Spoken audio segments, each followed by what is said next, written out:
CTET जुलाई CDP class 4 2024। Like share subscribe आप कर दीजिएगा।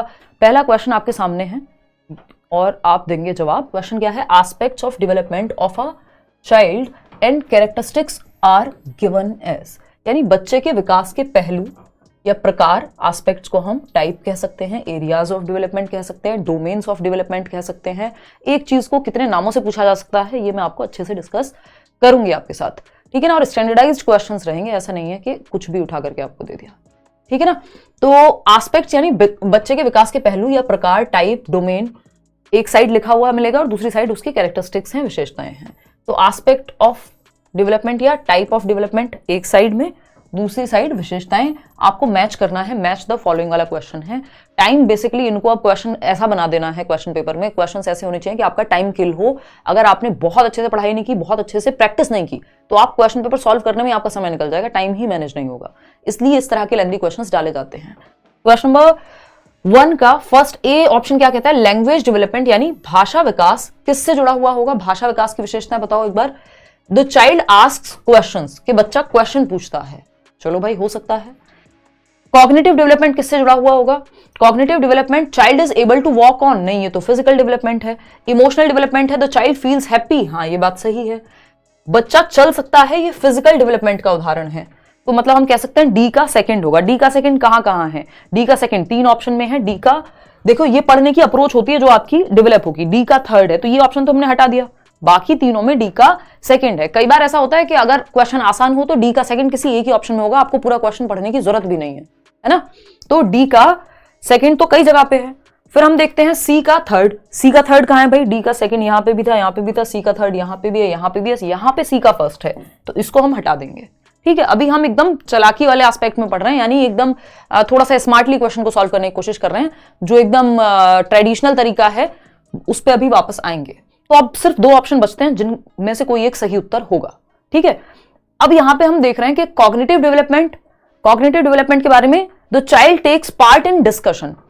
अब हमें पता है कि जो लैंग्वेज डेवलपमेंट है, जो भाषा का विकास है, वो हमारे दिमाग के विकास से जुड़ा हुआ है, यानी कॉग्निशन के डेवलपमेंट से ही जुड़ा हुआ है। जब हम कॉग्निशन डिस्कस करते हैं, ये तो बैच की क्लास हुई, जब हम कॉग्निशन डिस्कस करते हैं, कॉग्निटिव डेवलपमेंट, तो हम डिस्कस करते हैं लेफ्ट ब्रेन होता है, राइट हेमिस्फीयर होता है। लेफ्ट ब्रेन में लॉजिक है, लैंग्वेज है, यानी ब्रेन के डेवलपमेंट से भाषा का विकास भी है, ठीक है ना। तो कॉग्निटिव डेवलपमेंट और लैंग्वेज डेवलपमेंट में यहां थोड़ा सा कंफ्यूजन है, क्वेश्चन ने पूछा ही उस तरह से है। तो अगर मैं देखूं, यहां आपको देखना है किसमें दिमाग पे जोर ज्यादा पड़ेगा, वो कॉग्निटिव डेवलपमेंट की तरफ लेकर के जाएगा क्वेश्चन हमें। अब यहां पे आपको पता है इमोशनल डेवलपमेंट, हाँ बच्चा कैसा महसूस करता है, ये उसके इमोशनल डेवलपमेंट यानी भावनात्मक विकास से जुड़ा हुआ है। अगर हम बात करें फिजिकल डेवलपमेंट, बच्चा चलना सीखता है, ये उसके शारीरिक विकास से जुड़ा हुआ है। इनमें तो कोई कंफ्यूजन नहीं है। सी और डी को तो हम यहां हटा सकते हैं क्योंकि कोई कंफ्यूजन नहीं है।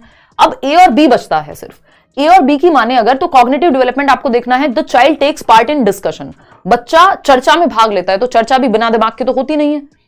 दूसरा है लैंग्वेज डेवलपमेंट के सामने लिखा हुआ है, चाइल्ड आस्क्स क्वेश्चंस, बच्चा प्रश्न पूछता है। अब हमें एक बात समझ में आनी चाहिए कि दिमाग का ज्यादा यूज प्रश्न पूछने में होगा, चर्चा में भी होगा, बट चर्चा में लिंग्विस्टिक इंटेलिजेंस या लैंग्वेज का डेवलपमेंट ज्यादा चाहिए। बच्चा डिस्कशन में पार्ट तभी ले पाएगा जब उसका भाषा विकास ठीक हो, या वो भाषा का प्रयोग ज्यादा है डिस्कशन में। क्वेश्चन आप खराब भाषा में भी पूछ सकते हैं, ठीक से अगर बच्चा नहीं भी बता पा रहा, सही उसकी भाषा नहीं भी है, तब भी वो क्या करेगा? क्वेश्चन पूछेगा। क्वेश्चन पूछने के लिए थिंकिंग स्किल लगती है, और थिंकिंग किससे जुड़ी हुई है? कॉग्निशन से। तो कॉग्निटिव डेवलपमेंट में जाएगा ये, द चाइल्ड आस्क्स क्वेश्चंस।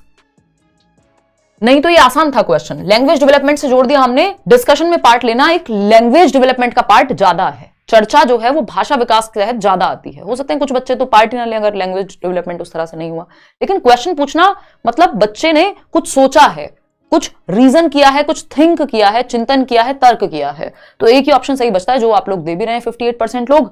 नहीं तो ए और बी में बहुत लोग कंफ्यूज हैं। ए का फर्स्ट नहीं हो सकता, लैंग्वेज डेवलपमेंट का फर्स्ट नहीं नहीं नहीं नहीं, गलत गलत गलत गलत जवाब दे रहे हैं आप लोग। बस आपको लगा कि यहीं फंस जाते हैं, नहीं। ए का 4 क्या है? चर्चा में पार्ट लेना, ठीक है। बी का फर्स्ट कॉग्निटिव डेवलपमेंट, बच्चा क्वेश्चन पूछता है, क्वेश्चन पूछने के लिए थिंकिंग लगी होगी 100%। तो आंसर जो है वो सी सही होगा। यहां थर्ड के साथ हम जाएंगे, आगे बढ़ेंगे। क्वेश्चन नंबर 2 देखिएगा और जवाब दीजिएगा। Cognitive powers of a child, भाई आपको पता है ना विकास के प्रकार, PCSE, physical, cognitive, socio emotional, यानी शारीरिक, संज्ञानात्मक दिमाग का विकास मेंटल डेवलपमेंट कहते हैं, जिसको सोशल और इमोशनल एक साथ आ जाते हैं। तो सेकंड क्वेश्चन क्या कहता है, फटाफट से देखिएगा। Cognitive powers of a child like imagination power यानी कल्पना करना, इंटेलिजेंस यानी बुद्धि, एबिलिटी टू टेक डिसीजंस निर्णय लेना, are related to child's physical development, क्या शरीर से निर्णय लेगा बच्चा, या फिर बुद्धि या कल्पना करना, डिसीजन मेकिंग, ये सब आपको बताए हुए हैं। ये किसका पार्ट है? ऑलराउंड डेवलपमेंट पे क्यों चले जाते हो हैं? कौन से नशे हैं ये दिमाग का काम है यहाँ पे। तो दिमाग का काम मेंटल डेवलपमेंट या कॉग्निटिव डेवलपमेंट से होगा, और साफ साफ लिखा हुआ है कॉग्निटिव पावर्स यानी संज्ञानात्मक क्षमताएं लग रही हैं, जिसमें जिसको मेंटल डेवलपमेंट भी कह देते हैं, कॉग्निटिव डेवलपमेंट को मानसिक विकास या संज्ञानात्मक विकास या बौद्धिक विकास, इंटेलेक्चुअल डेवलपमेंट भी कह सकते दी है। तो इसको आप इंटेलेक्चुअल भी कह दो, आप इसको मेंटल कह दो, आप इसको कॉग्निटिव कह दो, ठीक है ना। दिमाग के सारे काम इसी विकास के प्रकार से होंगे, वो है संज्ञानात्मक विकास। असर्शन यानी कथन और इसका कारण। Apart from academic learning, it is important to focus on the socio-emotional needs of the students in an educational setup. यानी शैक्षणिक शिक्षा के अलावा, यानी सिर्फ एकेडमिक्स जो सब्जेक्ट्स आप पढ़ा रहे हो स्कूल में, उसके अलावा यह भी महत्वपूर्ण है कि बच्चे के सामाजिक सांवेगिक पक्ष पे, यानी कि वो ग्रुप में खेल रहा है कि नहीं, उसके इमोशंस को, उसको ठीक महसूस कैसा हो रहा है क्लासरूम में, उसको अपनापन फील हो रहा है कि नहीं, वो दोस्ती कर पा रहा है कि नहीं, आपसे एज अ टीचर अपनी बात कह पा रहा है कि नहीं, इन सब का भी ध्यान रखना है। सिर्फ बच्चे को रट्टू तोता नहीं बनाना है, सिर्फ सब्जेक्ट्स नहीं पढ़ाने हैं उसे। ये बात एकदम सही है, ट्रू है। सेफ एनवायरमेंट, कॉन्ड्यूसिव एनवायरमेंट देना, जिसको हम समृद्ध वातावरण कहते हैं या परिवेश कहते हैं, जहां बच्चा फल फूल सके, ठीक है ना। रीजन क्या है इसका? Emotions play a significant role in cognition. जो अनुभूति है, अनुभूति नहीं कहेंगे, कॉग्निशन को संज्ञान कहेंगे, कि संज्ञान में भावनाएं महत्वपूर्ण भूमिका निभाती हैं। यानी जो आपका दिमाग का विकास है या जो आपका पढ़ना लिखना एकेडमिक्स, जो कि कॉग्निशन का पार्ट है, जिसमें दिमाग का यूज आप कर रहे हैं, उसमें इमोशंस भी महत्वपूर्ण है, क्योंकि विकास के चारों प्रकार जो है आपस में जुड़े हुए हैं, एक दूसरे को प्रभावित करते हैं। कॉग्निशन एंड इमोशन एक दूसरे को प्रभावित करते हैं। हर बार क्वेश्चन आता है और आता रहेगा। तो both A and R are true and R is the correct explanation of A. A सही है कि हमें सिर्फ एकेडमिक्स पे नहीं, सोशियो इमोशनल नीड्स पे भी ध्यान देना है। उसका रीजन है कि इमोशंस और कॉग्निशन अलग नहीं है, जुड़े हुए हैं। तो दोनों सही हो गए। क्वेश्चन नंबर 4 देखिएगा। Which of the following traits are determined solely by heredity, यानी निम्नलिखित में से कौन सा लक्षण पूरी तरह से आनुवंशिकता द्वारा निर्धारित होता है। बहुत अच्छा क्वेश्चन है ये। अच्छा क्वेश्चन किसकी वजह से बना? इसकी वजह से। नहीं तो ये आसान क्वेश्चन था, पूछा जा चुका है, बहुत साल पहले आता था, वन लाइनर की फॉर्मेट में आ जाता था, वन लाइन में पूछ लेते थे और आपको यहाँ इन 4 में से कुछ चूज करना होता था। अब आपको चूज यहां से करना है, ना कि यहां से, है ना। तो थोड़ा सा कॉम्प्लेक्स, कई बार ऑप्शंस मुश्किल बनाते हैं क्वेश्चन को। क्वेश्चन अपने आप में मुश्किल नहीं होता, ठीक है ना। तो निम्नलिखित में से कौन सा लक्षण पूरी तरह से आनुवंशिकता द्वारा निर्धारित होता है? फर्स्ट ऑप्शन कह रहे हैं ए, पूछा है निम्नलिखित में से कौन सा लक्षण पूरी तरह से आनुवंशिकता, जेनेटिक्स, आपकी हेरिडिटी के द्वारा पूरी तरह से क्या निर्धारित है? Colour of your eyes, intelligence, moral development या सोशल डेवलपमेंट। देखो मॉरल और सोशल तो समाज यानी एनवायरमेंट से प्रभावित होते हैं ज्यादा, ये बात हम जानते हैं, लेकिन हमें ये पता है कि कलर ऑफ योर आईज, आपकी आंखों का रंग, आपकी हेरिडिटी आपके माता या पिता या उन दोनों के पूर्वजों से यानी आपके फोर फादर्स से ही आया है। तो जो जेनेटिक्स से गुण हम पास डाउन करते हैं अपनी नेक्स्ट जनरेशन में, उनको हम हेरिडेटरी गुण कहते हैं, जो सोली डिटरमाइन कौन से होते हैं? आपकी आंखों का रंग, आपकी त्वचा का रंग, आपके हेयर टाइप, आपका बॉडी स्ट्रक्चर, ये सब हेरिडिटी निर्धारित करती है। इंटेलिजेंस भी बहुत हद तक या आईक्यू भी बहुत हद तक हेरिडिटी ही निर्धारित करती है, लेकिन हम ये नहीं कह सकते यहां पे कि इंटेलिजेंस को पूरी तरह से सिर्फ हेरिडिटी ही निर्धारित करती है।